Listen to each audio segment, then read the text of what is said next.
Welcome to Out of Home Insider, the loudest voice in out of home. Today's guest is Glenn Hopper. Glenn is the author of Deep Finance, a guide on how to apply technology in pen and paper industries to unlock new business growth. A marketer with a passion for finance turned career focus, Glenn is a serial startup CFO with a master's degree from Harvard and is an expert at scaling back office automation systems that allow small teams to do more with less and growing teams to scale faster. Glenn shares insights around getting started when you don't know where to start, the differences in private equity and investment and venture capital, which is right for you, and even shares his experience buying billboards for the family car wash business that sold for an 11.5x multiple by applying the same tips and tricks he shares in today's episode. And if you're a media owner looking to grow your business by streamlining clunky manual parts of your business, visit onescreen.ai and click Contact Us. In the How Can We Help box, just type podcast, and I'll be in touch with you personally. Without further ado, let's go. Welcome, everybody, to the Out of Home Insider Show, a podcast like no other, hosted by the one and only Tim Rowe. Get ready to have some knowledge dropped on you and to be entertained, because nothing's more valuable than food for your brain. So sit back, relax, we're about to dive in as the best industry podcast is about to begin. Glenn, thanks for being here. I was really excited that we got connected. Weren't sure exactly where we were going to take the conversation, but I think we've got a really good framework today talking about back office automation, PE versus VC money, a lot of things that a lot of businesses, media owners, agencies alike, both big listeners of the show, things that they care about, making their business run smoother, and how do I scale it? So we're really excited to have you here, Glenn. Thanks for joining the podcast. Yeah, Tim, I'm glad to be here. It's so funny that you mentioned our first conversation, because I thought, well, what can I say? I don't know the out-of-home industry. What can I say about this? But you and I started talking, and within 2 minutes, we were like, oh, yeah. And just but let's start there. Let's start with the billboards, because it was along that conversation that you said, well, actually, I've bought billboards before, and that's my experience with out of home. So let's start there. You're a Tennessee boy. The family had some car washes. You bought a bunch of billboards in a past life. Yeah. Yeah, we did. And we, we picked them based on, we wanted them to be near the local. We had about 12 car washes, and we always wanted, not the like interstate billboards, but we wanted to get a big billboard that was close enough to the car wash that you could say ahead on the right. And we had a lot of fun with those, because we hired a really funny marketing agency, and I wish I could remember now. It's terrible. Some of the slogans we had on them, but we had a really fun marketing campaign, and people would talk about those billboards, and they got people into the business because they were all directional. They were like, 2 miles ahead on the right, but then they would have some slogan with them also. And it was, we feel like they were pretty successful for us. And it's hard, you think about how many billboards you pass in a day and how many just get filtered out, and it's hard to get an ROI for any kind of advertising, but for that, I don't know, we stuck with it for years with the billboards and put them around every location, and people always talked about them. So yeah, we had a good experience with them. That's awesome. And it's such a fun format, because we all experience it at the same time, whether you're driving a dirty car or a clean car and need a car wash right now, or maybe you wash your car at home. That funny slogan, right? Everyone got to be a part of that. So you're really creating this kind of community experience. It's an extension of the business to be able to be out there. So that's very cool. Since then, you're out of the car wash business. You haven't been doing billboards in a little while, but you've been doing a lot of exciting things in the world of finance. Maybe we should start with like some baseline background. How'd you get into finance, and what is it that you're working on today? Yeah, so I guess I first got into finance an interesting way. I was an MBA, and I started out in marketing, and left brain and right brain with the marketing people. I sort of defaulted to being the marketing numbers guy, and it went from me just trying to, like I was saying, ROI, me trying to justify budget for something that I wanted to do, a product I wanted to build or whatever. And I'd put together these just were pretty basic templates, but the marketing people were like, mind blown, that's Excel. I don't know.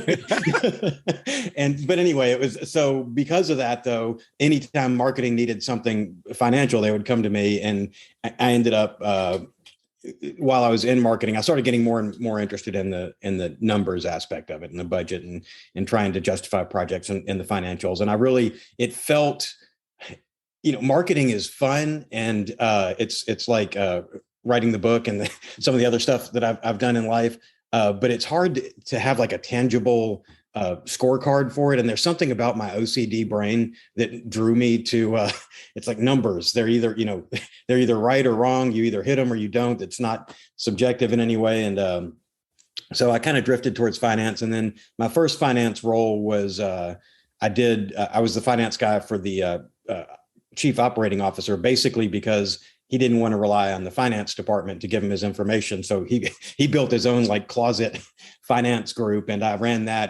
But it worked out great for me, because instead of just coming up through the finance ranks and not really understanding what it's like to be in operations or to be in sales and marketing, and, to not be in the trenches, it's easy to shoot down people's ideas because they don't fit the budget or whatever. And I think coming in with a kind of a varied experience has really helped me in my finance career. What type of company or companies did that experience take place at? Was this at a media company or just a company that was doing marketing? So this was at it was at a telecommunications company in the early 2000s. And it was, I was straight out of the Navy, straight out of business school. I was, I thought for sure that marketing was the way I was going to go. I mean, I love, what you guys are doing. And I was a product manager for some web-based products. And the products that I was managing didn't have a lot of budget. And I think I always say necessity is the mother of invention.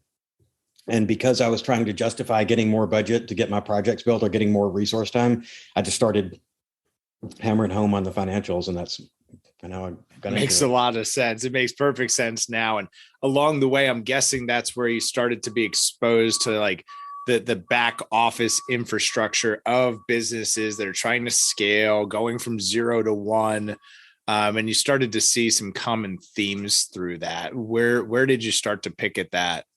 Yeah. So telecom, it was a startup. It was a well-funded startup, and but it still was the same problems that whether you're bootstrapping or funded or whatever, until you're cash flow positive and you're trying to create something new and get it off the ground, you don't have a lot of resources. So again, necessity makes you look for things that you otherwise may not. And in my early days of finance, I had a very small team that we were all overworked, and we were trying to do things, and we were relying more on people's abilities than on systems. And we ended up having a pretty big error that I thought was going to end my finance career, honestly, but it was, we ended up solving for it. It was basically, we had overlooked a $1.5 million invoice in our budgeting, and it was on a total budget of about $17 million. So, you're almost 10% off budget on this one invoice. We had a meeting with Goldman Sachs coming. It was a nightmare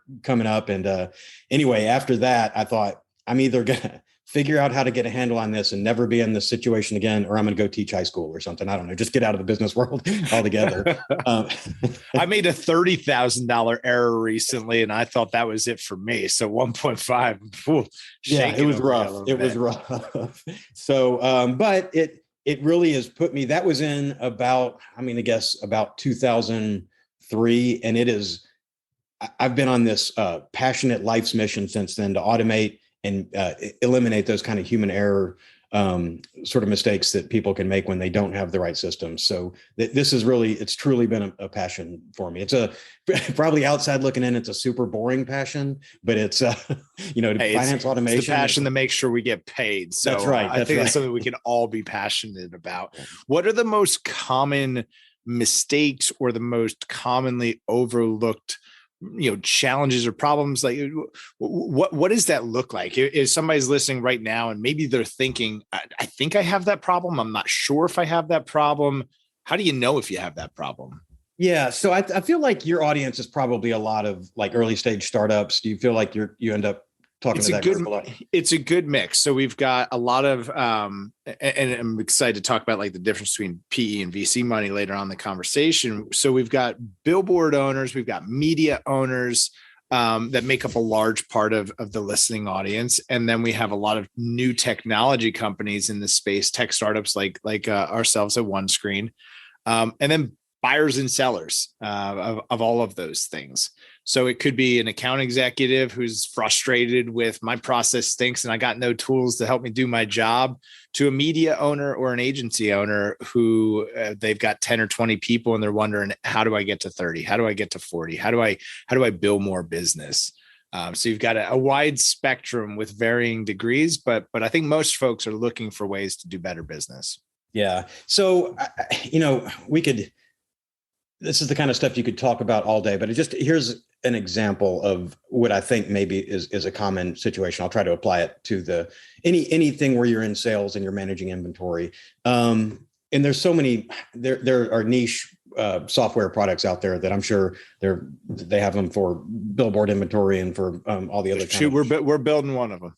Yeah. So, So if people aren't using that, what are they doing? They've got a spreadsheet that maybe it's a shared spreadsheet on like a SharePoint drive or something, or it's in Dropbox and people open it and they put in, hey, I just sold this inventory for these months and whatever, but somebody fat fingers and puts the wrong month in, and you've got somebody else who wants the billboard, and you're stepping all over each other. And then that is real life. That is exactly a thing that happens. Yeah. So, I mean, it's because if you think about when you don't have the right tools in place, you try to make things work. Like, it's hilarious to me every time I see somebody use Excel, almost like Word. Like, they've got in one cell, they've got a header, and then below it, they're writing a whole sentence in a single cell. Writing blogs in Excel.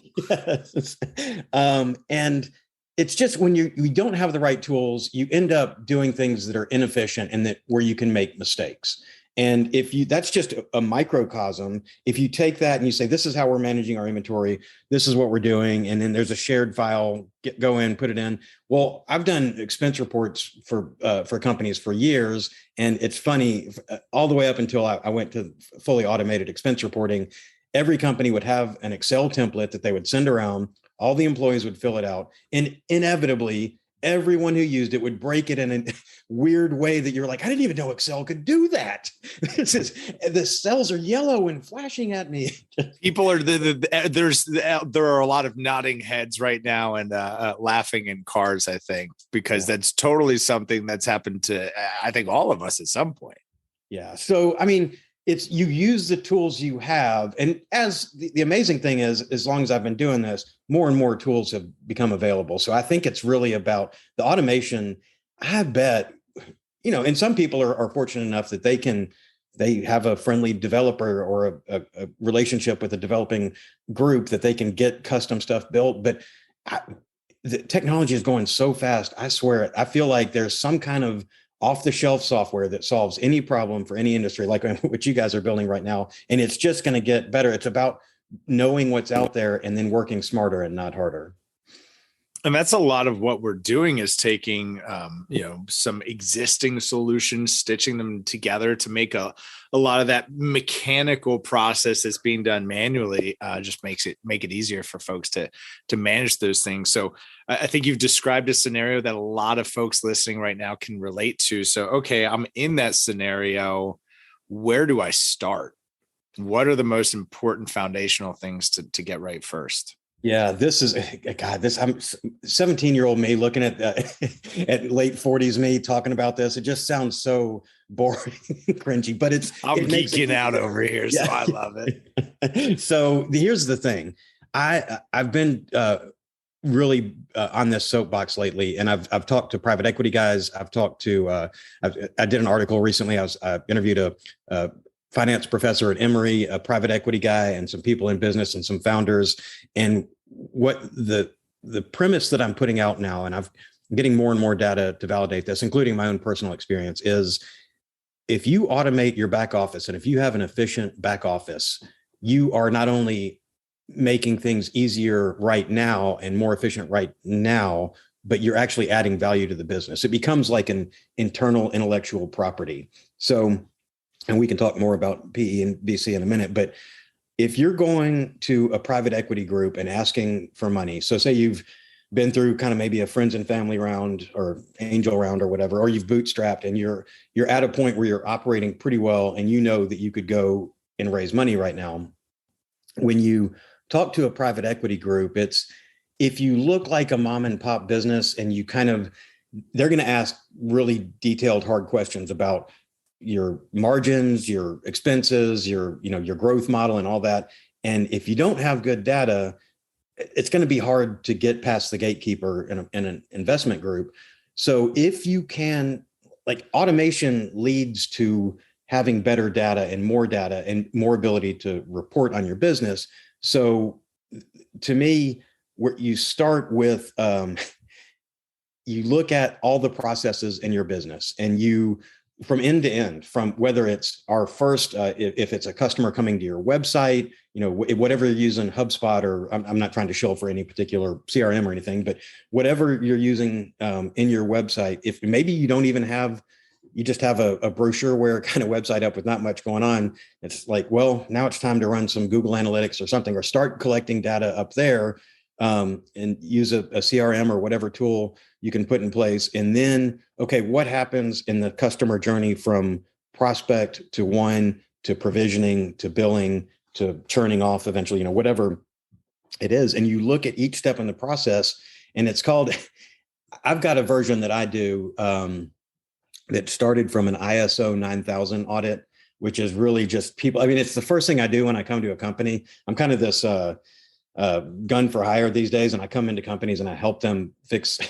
their systems. But you talk about a hard introduction to people as you say, okay, hi, I'm Glenn. I'm here to help, and we're going to do an ISO 9000 audit where you basically explain from what you do all day, every day, and tell me where your pain points are. And people hate that at first. But once if you don't document it and you don't know what it is, you may not realize there's a certain individual that's a gatekeeper in the company, or there's a certain process that takes way too long, or we've got multiple people trying to enter data on one spreadsheet and they're writing over each other's. You may not realize where those errors are. But so you go through and you identify that end-to-end process, you find the pain points, and those are the ones you solve for first. When you make it sound that easy, Glenn, to get started, why doesn't everybody do it? Let's play a game real quick, because it's something you made me think of. If you had two companies that did the same thing, or one company pre-back office tools and having like clean data and being able to present themselves as a proper company, what are we talking about? And you don't need to put a number to it, but maybe a percentage in valuation. A company that has buttoned up systems, that has all of the things that you just described, versus that same company as itself, same assets, all the same things, but without it. What are we talking about? So the biggest one to me, and I don't have anecdotal evidence, and I can speak to that. Like, I know when we had the car wash business, we were the original offer that we had when we sold the business was about 10 times our EBITDA. And once they got in to due diligence and looking at it and looking at all the information we had, there's valuations are a tricky thing, because when you're selling a business or selling a home, it's whatever somebody will pay for it is what it's worth. Right. But we got in this case, there was some negotiation. There might've been some other things going on, but we got into negotiation with this company, had an offer letter already in place. They got into our systems and we were so buttoned up and on it. And then, when you're in that place, you're kind of, you can be a little coy and just be like, hey, I got my stuff together. And anyway, so there was some back and forth. You're coming from a position of confidence where hey, I know my business. Yeah. And you really want my business because I know my business. Yeah. So in that case, we went from a 10x EBITDA to 11.5x EBITDA. And that was, but that's one instance. I don't have a big enough data set, but I know it was because we had the data, we had the confidence, and, so they paid a premium for the data, but we were able to demand a higher premium, because when they tried to What happens in these negotiations is in an acquisition, I'm not talking about when you're doing fundraising, but an acquisition, all along the way, the company that's buying, especially in a strategic acquisition, they think, hey, we're the big fish here. We've got, we're going to tell you how it is. And when you can answer to them, and maybe with better and more detailed data than they have, then suddenly your stock rises. So that's an anecdotal example, but we can talk more about how it works. But I guess on a PE side, I would say, in addition to the increased valuation, if a company looks really good on the surface and a private equity investor is interested in investing, and then because they'll come in, they'll send a team to the business, they'll go through and do basically boots on the ground. Yeah, boots on the ground. If they're good, they're not going to just look at a business plan and just stroke a check. They're going to get in there and really understand it. And if they get in there and they see, you're not going to believe how messed up this is and that is, they may still invest, but they're what they think of your business is your stock's going to fall a little bit. They may say, but okay, we're going to invest. We're going to put somebody on the board. You couldn't do it yourself. So we're going to commit resources to improving your processes. And then we're going to look at how to grow your business. But then they're going to devalue it because that means it's going to take longer to get the business to a liquidity event. And, PE groups are trying to get 4 to 6 years max and they're out. So if they've got to back up and then help you get on the rails, then it's going to decrease the value, or they may just pass. If they're looking at two companies, one's got it together and the other one doesn't, the one that doesn't, even if their revenue's higher, I could see them taking a pass and say, this company is worth investing in because they're set up to scale. And what is it? What is the win for a private equity group? Why do they, or why would they want to invest in a billboard owner? We see a lot of PE money coming through the billboard business. For someone that's listening, is like, why does it even matter? What is private equity money, and what's the win for them?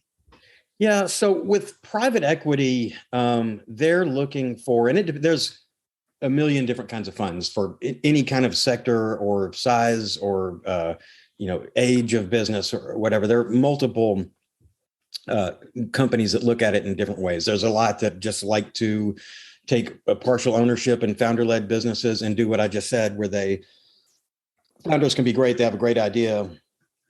They build up this great business, but maybe they don't have a business school background or, haven't been in the broader business world. So they say the private equity company is going to invest in something when they believe they can add value to it over a course of 3 to 5, maybe 6. 3 would be on the early side. Really, 4 to 6 years is kind of that window. But they're trying to turn businesses every 4 to 5 years, and they want to make, they want to get a return on their investment. So they have to believe that they can come in and add value. So if it's a billboard company, maybe it's something that somebody's grandfather started as a passive business. They had some real estate. They started throwing up some signs, and they, kind of halfway manage it, but aren't really out there aggressively selling. It's just, they've got this inventory and it sells. And if something were happening that the industry were undervalued, or if there were a company that were undervalued, maybe the company would be undervalued because somebody was running it passively. And if they had enough inventory that makes sense that if you came in and actively did this and you put in management and sold it, then they could turn a profit on it. Or what we see a lot, private equity groups love to jump in to industries where there's consolidation. So maybe there's it used to be a bunch of really small, one-off, local, mini chains or individual items. If they see, hey, we could put money in this one company, and this one company is operating so well that they would be able to take on additional companies. And instead of organic growth, where you're just grinding it out and selling one by one, that you can bring in other territories, other companies, and expand your market share that way. And if they love that, if a private equity group sees that you could be the lead on a consolidation effort, and they could come in, get your company that maybe does 2 million in revenue, buy this one that does 300,000 in revenue, this one that does 400,000. Suddenly, over the course of these 4 to 6 years, they've turned a $2 million business into a $10 million business. They've bought these other companies at a value because the other companies don't have the resources that this bigger one does. And then by the time they sell it, they've got this full economies of scale, and they've grown the business. And that's what happened when we had the car washes. They were bought by a company that was funded by Leonard Green, one of the biggest private equity groups in the world, and they put like $400 million in. We're rolling up car washes all over the country. And there's other private equity groups that are doing it too. And it's interesting because for years, no one would have thought of the car wash industry as something where you would have private equity investment, because they're expensive to build.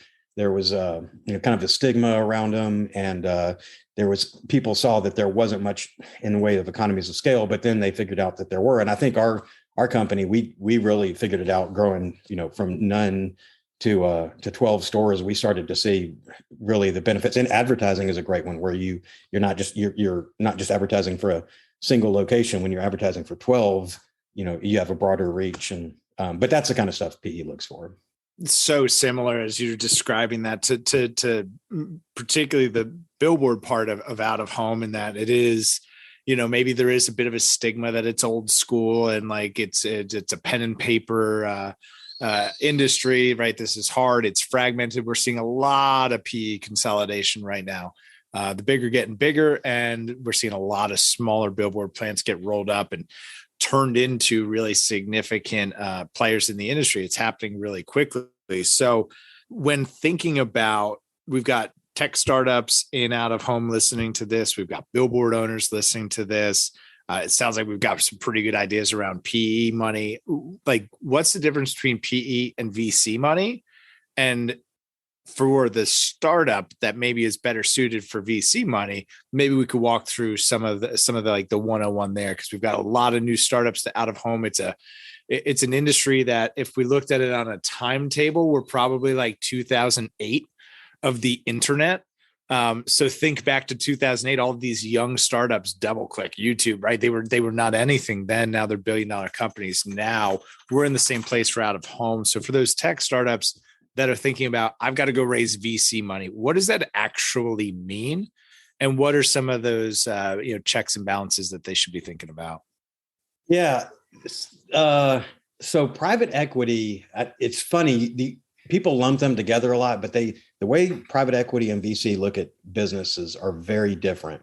So private equity they're in between the way a bank who's completely risk averse and a degenerate gambler. Like so there's degenerate gambler on the far left, then you go VC, then you go like sort of private equity and into some mezzanine or whatever. And then at the far right is the banker. So VC, well, let me back up. Private equity, when they come into a business, they want to see something established, something that those early risk where you're trying to define what the product is. You don't even really know who you are yet. You've got a good management team, a good idea. You're doing all this kind of cowboy stuff, and you're pivoting as you go and trying to define who you are. For the most part, private equity guys don't want to touch that. They would rather you take all those lumps, because think of how many businesses never get out of that stage. So if you can avoid that stage, then you can avoid that level of risk. And so you say, and you don't have to be cash flow positive to have private equity in, but you need a clear path to it. And what I was talking about, systems and automation and data, when you talk to a private equity group, you need to have a pretty clear, like, this is the customers we have now. This is how many we've added over the last 12 months or however long your business is. And this is a thoughtful, rational, realistic way that we're going to get to cash flow positive. And this is what we want to do with the money that we're raising right now. We don't think this round will get us all the way to cash flow positive, but if we have this money right now, we can buy this many more assets. We can hire this many more people. This is exactly what we want to do with the round. And here's our path to profitability. So if I back up to the left of the scale I was talking about before, about the VC people, they are casting a wider net, and they're putting money in earlier in companies. They may do subsequent rounds, but VCs are looking at companies in those, you've got your pitch deck or even your elevator pitch, and you, in 45 seconds, you tell the VC what your idea is, who you are, how you're going to change the world. And you'll get their interest, because the VC, it's like if you sit at the roulette table and there's 36 or whatever numbers at the roulette table, they're putting their chips on different numbers. So 20 different numbers. and just one of them has to hit, and they can, we won't get into the exact odds, but they know that a lot of the businesses they invest in are going to fail, but they're getting in so early, and they can, when you're doing these pre-money valuations, they can kind of call the shots. They can set valuations where they want. They can make them, they can lever up and say, we only value your business at 1.5. We're going to give you $300,000, and we're going to take 20% of your. I don't know, hope my math was right there. Anyway, it's really hard to come up with a valuation for a business. So the VC guys they'll look at an idea. If they think it's a cool idea and they like the management team because the management team has had success prior, or they've got some kind of pedigree, or they've got something, some charisma or some spark to them, the VC guys will bet on a management team almost more than they'll bet on financials. And actually, maybe not almost, maybe really they are betting more on this idea really resonates with me. If it works, it's going to change the world. And this management team really resonates with me. They are thinking out of the box and they can do this. So they want bigger returns, and they're willing to gamble a little more, and they will come in earlier. That said, though, you still have to have your stuff together. But if you're talking to VC, you're probably doing it before, you maybe don't even, if you did that audit of end to end, you may not have even defined that yet by the time you're talking to VC. But it's also hard. It's hard to approach VC, really. I mean, you might have some local smaller group doing private placement, but if you're not in Silicon Valley and have that sort of it's hard to get to them. But PE groups are, they're more a standard approachable group. And if you've got the right business plan and models and a little bit of performance behind you, they're easier to work to, not easier to work with, but easier to get the attention of. And we arrive back at the importance of back office tools, especially when we're thinking about scaling our business, possibly taking money to accelerate that scale. With that being said, Glenn, you've got a book that just came out. Where do folks find that? Tell us a little bit about what's in that. How do folks get in touch with you and learn more about what you do? Actually, I have a copy of it right here. It's Deep Finance, Corporate Finance in the Information Age. It's available at Amazon, Barnes & Noble, Target, wherever fine books are sold. Wherever fine books are sold. And definitely we link to fine books. It's in the show notes. It's in the description. If you want to get a copy, just go to the show notes or description. But what are they going to find? What are they going to learn in that?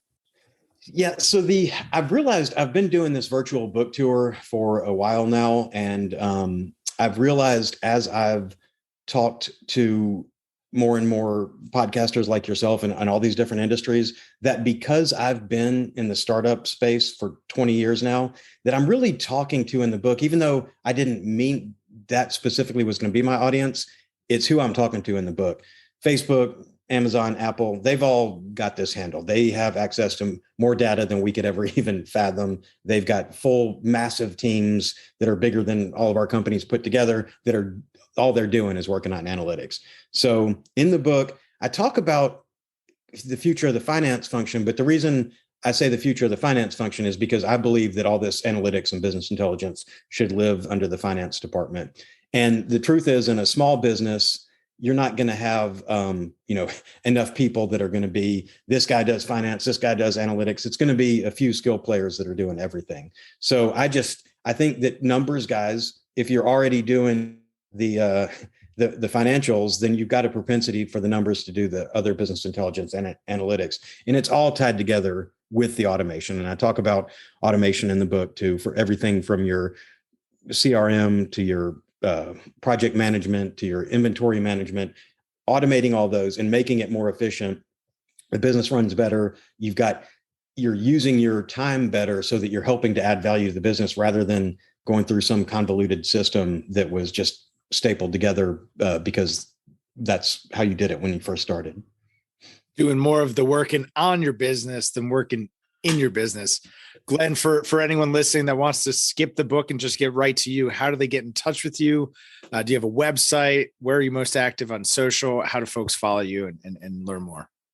I think LinkedIn is probably the best way to connect with me. And I'm on Twitter, but I tweet about once a month, and I think I have 3 followers. One of them is my mom, probably. I don't know. My mom doesn't follow me yet, so you got me beat. So the fact that my mom does follow me on Twitter probably keeps me from saying the stuff that I really would like to say.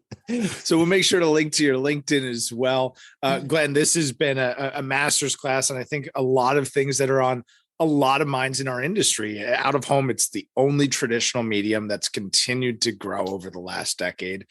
We saw a huge resurgence from brands, kind of post-COVID, getting back into the real world with their brands. And as the cost to acquire a customer on the internet continues to go up, and as privacy restrictions become more expansive, and I think that that's a generally a good thing. We have a right to our privacy and our own data. But as those things expand, brands that have generally scaled online are turning to offline channels. As that money's flooding into out of home, everything we talked about here today becomes mission critical. Back office automation to be able to scale, to take more of that money, to be able to present accurate numbers to potential investors and those sorts of folks along the way. So Glenn, this has been awesome. Thank you so much for being here. We'll have to do it again sometime here in the near future. Tim, I really appreciate it. Absolutely. If you found this to be helpful, please share it with somebody else who could benefit. As always, make sure to smash that subscribe button down there in the corner. Leave a review. If you're listening on iTunes, those reviews certainly help us out. And we'll see y'all next time. Quarter century, I finally came to my senses. I finally got my hand up on the tinted Benz, kid. I see the world clear through my tinted lenses. With the dream and the drive, the possibilities endless. Now print that, send this all the way to Tokyo. Take a trip down south, down to Mexico. Next stop, Shanghai, the world-class trade show. First class all the way, cause that's how we roll. Yeah, call us the rock star businessman. Rockin' shows, we handle business, man. We got our own future in the palm of our hands, cause divided